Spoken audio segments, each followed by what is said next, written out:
नमस्कार, मैं अविनाश रंजन गुप्ता आप सभी का अपने चैनल पर हार्दिक अभिनंदन करता हूं। आज के इस वीडियो में हम अध्ययन करने वाले हैं प्रेमचंद की एक श्रेष्ठ रचना कफन के बारे में। तो शुरू करते हैं कफन पाठ का संपूर्ण अध्ययन। देखिए, इस पाठ में हम लोग इन स्मरणीय बिंदुओं को एक एक करके पढ़ेंगे। सबसे पहले हम लोग आ जाते हैं उद्देश्य पर। देखिए, इस पाठ को पढ़ने के बाद हमें सामंतवादी प्रथा के बारे में जानकारी मिलेगी कि सामंतवादी प्रथा जब भारत में प्रचलित थी तो उस समय किसानों की हालत, मजदूरों की हालत बड़ी ही दयनीय और शोचनीय थी।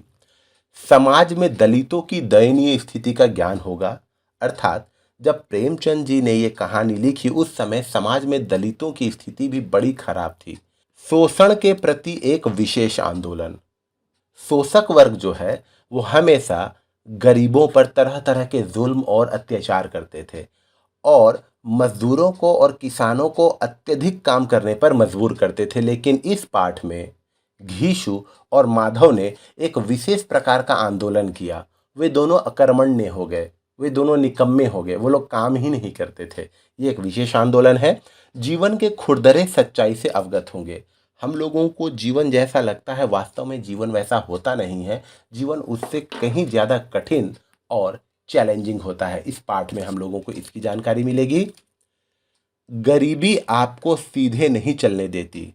देखिए, अगर आपके पास आर्थिक विपन्नता है या आर्थिक संकट है, मॉनेटरी क्राइसिस है, तो आप कभी भी सीना तान के नहीं चल पाइएगा। गरीबी इस दुनिया का सबसे बड़ा अभिशाप है। भूख की वेदना असह्य होती है। किसी भूखे व्यक्ति को आप जितने भी सिद्धांतों के बारे में बताइए, नीति नियमों के बारे में बताइए, वो नहीं मानेगा। उस समय उसके लिए सबसे इम्पॉर्टेंट होता है भोजन। वो किसी भी तरीके से अपनी भूख मिटाना चाहता है और यही कारण होता है कि घीशु और माधव अलाव के पास बैठकर आलू खा रहे होते हैं, लेकिन प्रसव वेदना से जो माधव की पत्नी होती है कराह रही होती है, लेकिन वो उसके पास नहीं जाता। अब आते हैं हम लोग लेखक परिचय पर। तो प्रेमचंद एक ऐसे व्यक्तित्व हैं जिनके बारे में जितना कहा जाए उतना कम है। इनका वास्तविक नाम है लाला धनपत राय श्रीवास्तव। इनका जन्म 31 जुलाई 1880 में हुआ और इनका देहावसान 8 अक्टूबर 1936 में हुआ। और इन्होंने तरह तरह की रचनाएं रची। अगर हम लोग उपन्यासों की बात करें तो सेवा सदन, प्रेमाश्रम, रंगभूमि, निर्मला, गबन, कर्मभूमि, गोदान।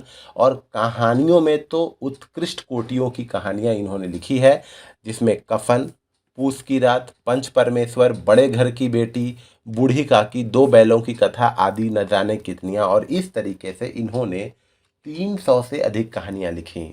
इसीलिए इन्हें युग दृष्टा और उपन्यास सम्राट की उपाधि से सम्मानित किया गया है।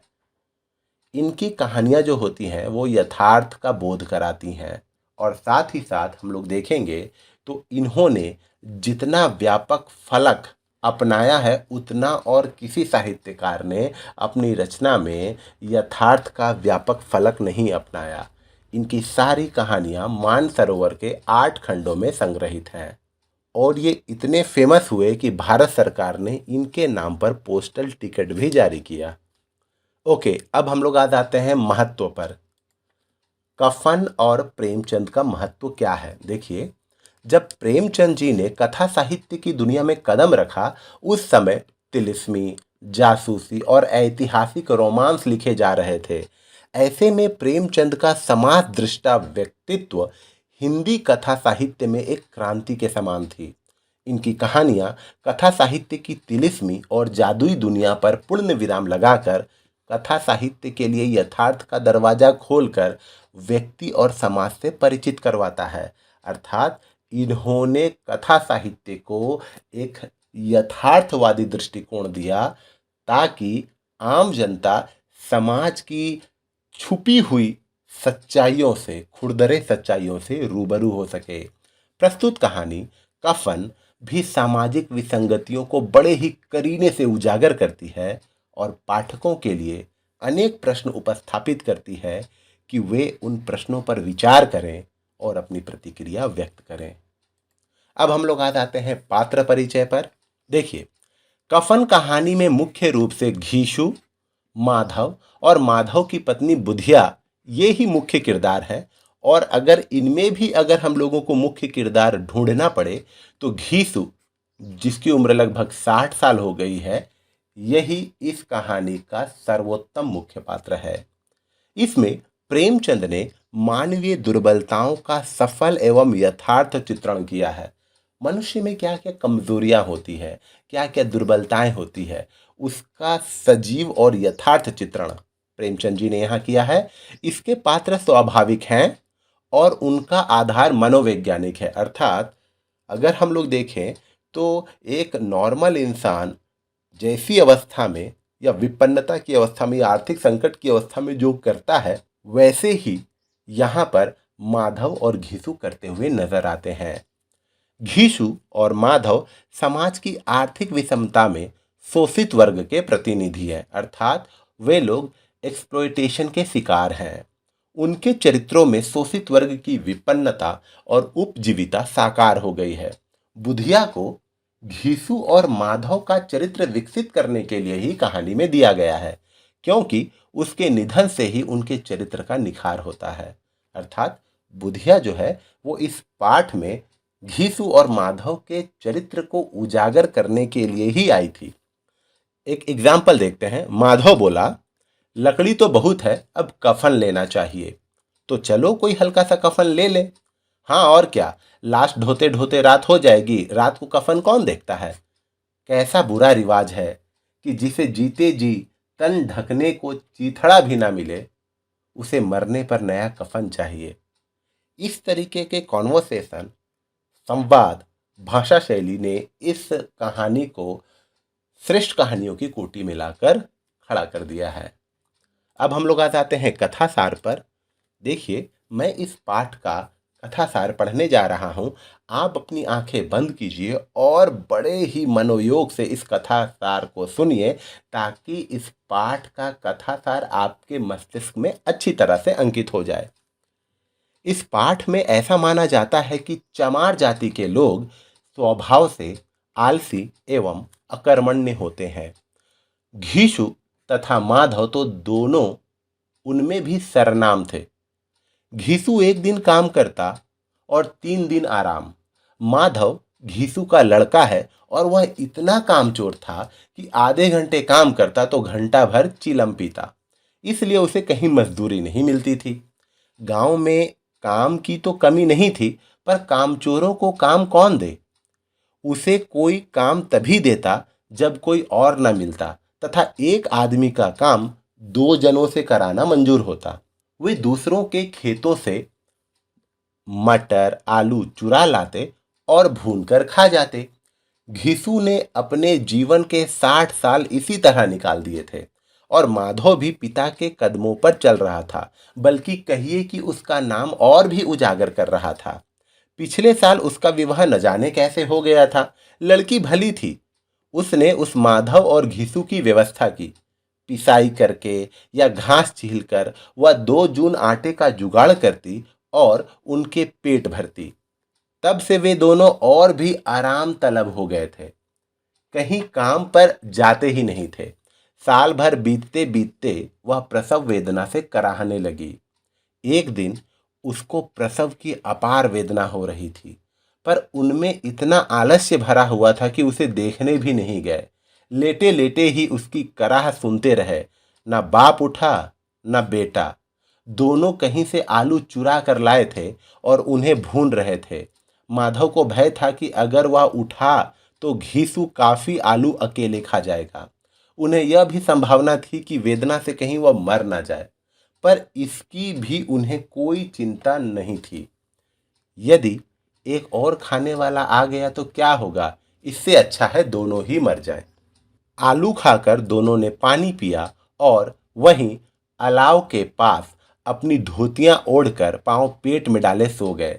बुधिया के कराहने की ओर उन्होंने ध्यान ही नहीं दिया और इसी प्रसव वेदना में तड़पते हुए उसके प्राण निकल गए।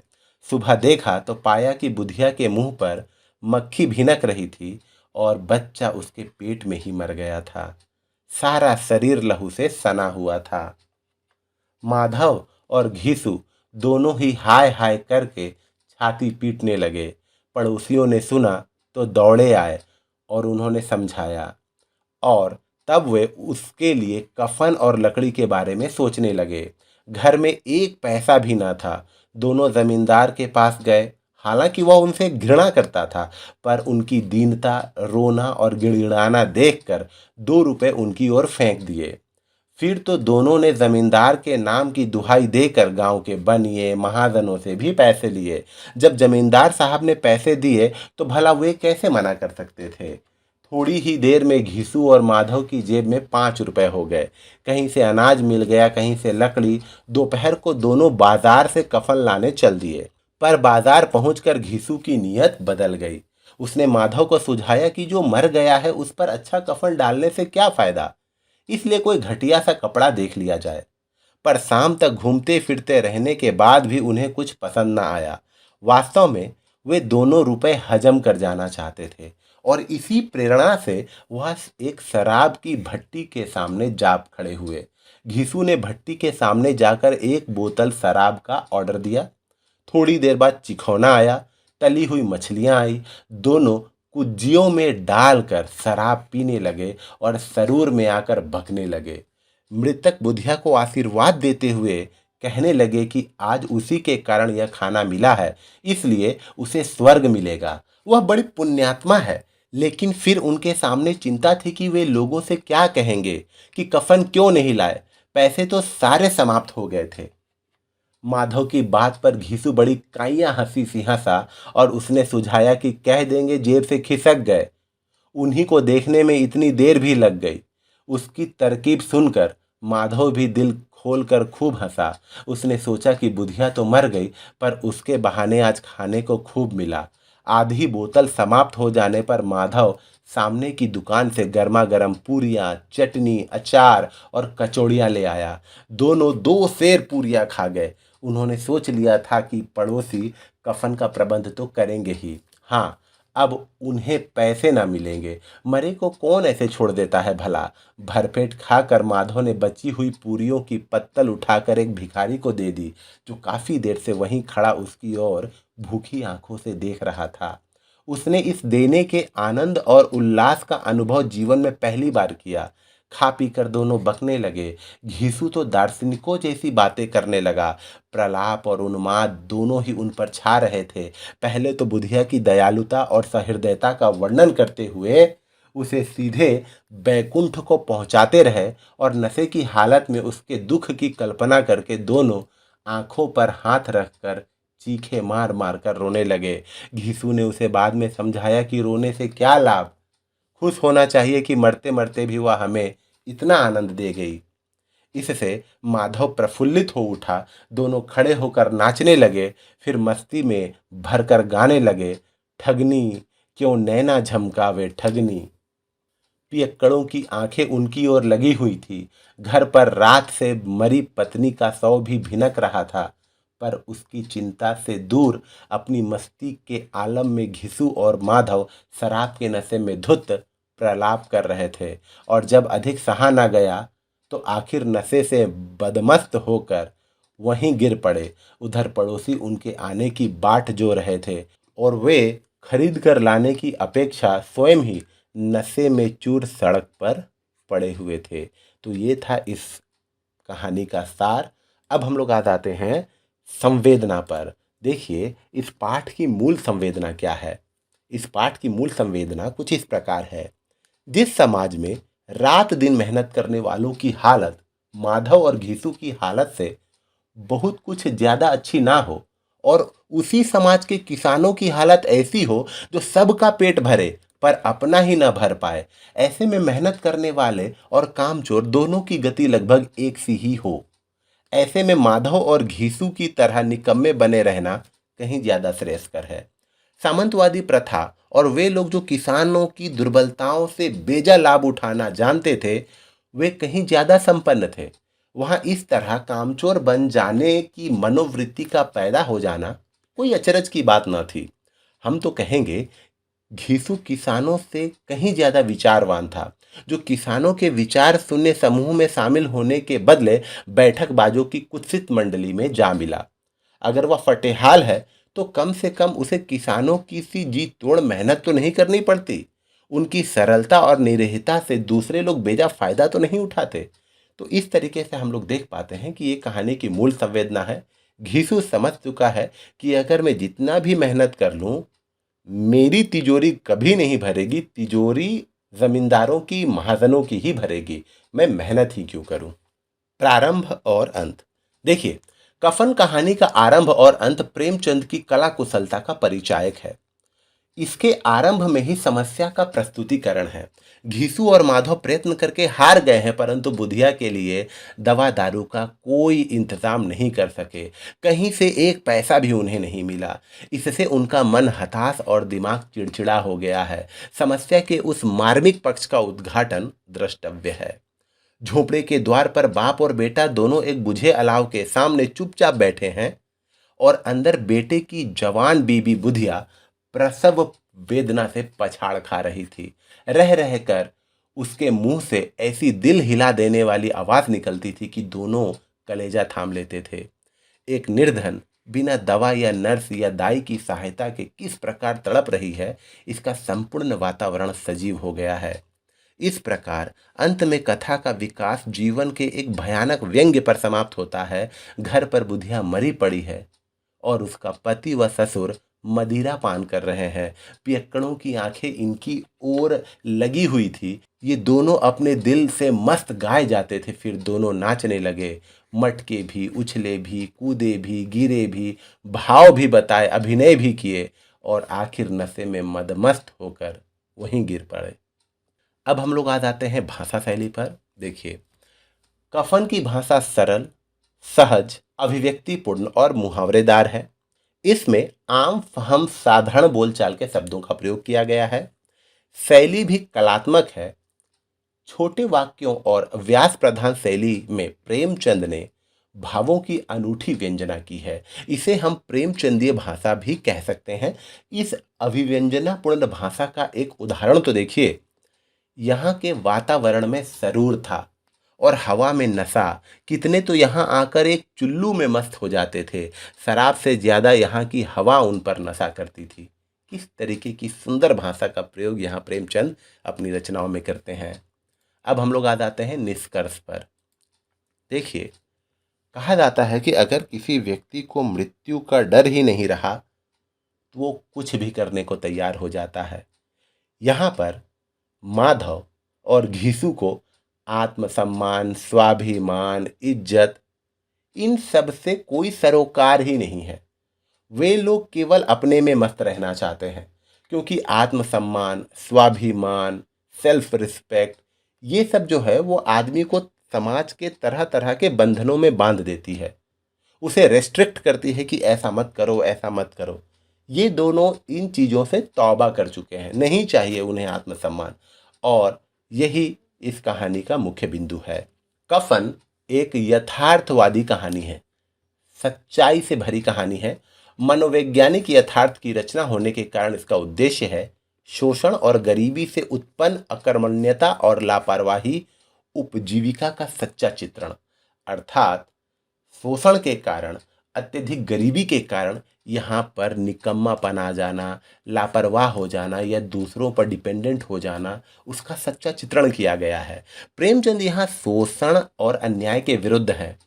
अपनी रचना दो गहने में भी वह कहते हैं कि जितने धनी हैं वे सब के सब लुटेरे हैं, पक्के लुटेरे, डाकू। कल मेरे पास रुपए हो जाएं और मैं एक धर्मशाला बनवा दूं तो देखिए मेरी कितनी वाह वाह होती है। कौन पूछता है कि मुझे दौलत कहाँ से मिली। मानवता का यही शाश्वत प्रश्न कफन कहानी में व्यक्त हुआ है। पाठ में सर्वहारा वर्ग अर्थात समाज का सबसे निम्न वर्ग के दो व्यक्ति घीसू और माधव के द्वारा नैतिक पतन का बोध कराया गया है। दुखों को सहते सहते दोनों ही अकर्मण्य बन गए हैं, इसलिए मेहनती न होकर उपजीवी हो गए हैं, अर्थात दूसरों पर आश्रित हो गए हैं। घर पर बुधिया मरी पड़ी है पर उन्हें उसकी चिंता नहीं। कफन के लिए एकत्र किए गए रुपयों से पहले ही वे पूरी कचौड़ी खाते हैं, शराब पीते हैं। जीवन में पहली बार मिलने वाली तृप्ति को वे छोड़ नहीं पाते। एतदर्थ सब कुछ भूलकर वर्तमान में ही रम जाते हैं। इसलिए प्रेमचंद कहानी को चरम सीमा पर पहुंचाकर वहीं अंत कर देते हैं। इससे करुणा का और साथ ही उसके मार्मिक जीवन का सहज ही स्पष्ट चित्र अंकित हो जाता है। सामाजिक मान्यताओं के प्रति विद्रोह की यह भावना तो देखिए। वह बैकुंठ ना जाएगी तो क्या, यह मोटे मोटे लोग जाएंगे जो अपने दोनों हाथों से गरीबों को लूटते हैं, अपने पाप धोने के लिए गंगा में नहाते हैं और मंदिरों में जल चढ़ाते हैं। अब हम लोग आ जाते हैं पाठ से जुड़े प्रश्नों पर। यहाँ पर देखिए पाठ से जुड़े कुछ महत्वपूर्ण प्रश्न दिए गए हैं, जैसे माधव और घीसू किन वजहों से निकम्मे बन गए। उनका अत्यधिक शोषण हो रहा था, वो अत्यधिक मेहनत करें और तिजोरी भरे जमींदारों की, सेठ साहूकारों की, महाजनों की।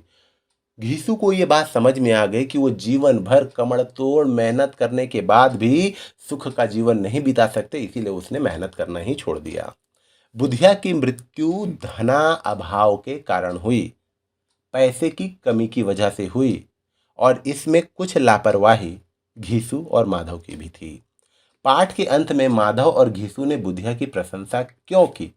क्योंकि बुधिया के मर जाने पर उनके पास 5 रुपए हो गए और उन्हीं 5 रुपए को उन्होंने खाने पीने, शराब पीने में उड़ा डाला, इसीलिए उन्होंने बुधिया की प्रशंसा की। पाठ की मूल संवेदना यह है कि जब कोई व्यक्ति गरीब होता है और उसके गरीबी का लोग बेजा फायदा उठाते हैं, उसकी मजबूरी का लोग बेजा फायदा उठाते हैं, तो वो निकम्मा बन जाता है। वो इस मनुष्य जीवन को सबसे निकृष्ट जीवन मानने लगता है। सर्वहारा वर्ग के प्रति क्या किसी भी प्रकार का अन्याय इस पाठ में दिखाया गया है? हाँ, दिखाया गया है। सर्वहारा वर्ग हमेशा से उपेक्षित रहा है, और अगर सर्वहारा वर्ग दलित होते हैं, छोटी जाति के होते हैं, निम्न जाति के होते हैं, तो उन पर समझ लीजिए कि तरह तरह के अत्याचारों की बाढ़ आ जाती है। पाठ की भाषा शैली कितनी प्रभावी है, इस पर अपने विचार प्रस्तुत कीजिए। तो हम लोगों ने इस पर अध्ययन कर लिया। पाठ की भाषा शैली अत्यधिक प्रभावोत्पादक है। ऐसा प्रभाव उत्पन्न करती है कि मानो घीसू जब बोल रहा होता है तो पाठक को लगता है कि वो खुद बोल रहा है। माधव जब बोल रहा होता है तो लगता है पाठक खुद बोल रहा है। इस तरीके की मुहावरेदार आम फहम भाषा का प्रयोग इसमें किया गया है। अकर्मण्य माधव और घीसू तथा मजबूर किसानों में कोई खास अंतर नहीं जान पड़ता। इस पाठ के आधार पर प्रमाणित कीजिए। देखिए, निकम्मे, कामचोर या अकर्मण्य घीसू और माधव भी उसी लाइन पे हैं, उसी रेखा में हैं, जिस रेखा में किसान और मजदूर वर्ग है। क्योंकि किसान और मजदूर वर्ग अत्यधिक मेहनत करने के बाद भी अपने जीवन को उन्नत नहीं बना पा रहे हैं। उनके पास आर्थिक संकट हमेशा बना रहता है, और ऐसी ही अवस्था बिना काम करके घीसू और माधव के पास भी है। पैसे के अभाव में बुधिया की जान गई और उसकी मृत्यु के बाद अंतिम संस्कार के लिए पैसे मिल गए। ये समाज की किस विसंगति को दर्शाता है? कहते हैं कि जब तक जीवन है तब तक समस्याएं आती रहेंगी, लेकिन जैसे ही जीवन समाप्त हुई समस्याओं से मुक्ति मिल जाती है। यहाँ देखिए, अगर वही पैसे बुधिया के इलाज के लिए या किसी नर्स या दाई को दे दिए जाते तो शायद वो जीवित रहती, और 100% वो जीवित रहती। लेकिन मृत्यु के बाद लोगों ने दया दिखाई। पाठ के आरंभ में भी हम लोगों ने ये महसूस किया था कि घीसू और माधव तरह तरह के उपाय लगाते हैं कि कुछ पैसे की व्यवस्था हो जाए ताकि दाई को बुला लिया जाए और प्रसव करवा लिया जाए। लेकिन जब वो लोग हार जाते हैं तब बुधिया की मृत्यु हो जाती है। तो इस तरीके से हम लोगों ने प्रेमचंद के कफन पाठ के सभी बिंदुओं पर विस्तृत रूप से अध्ययन किया। उम्मीद करता हूँ आपको मेरा ये वीडियो ज़रूर अच्छा लगा होगा। हम पुनः मिलेंगे किसी अगले वीडियो में। तब तक के लिए धन्यवाद।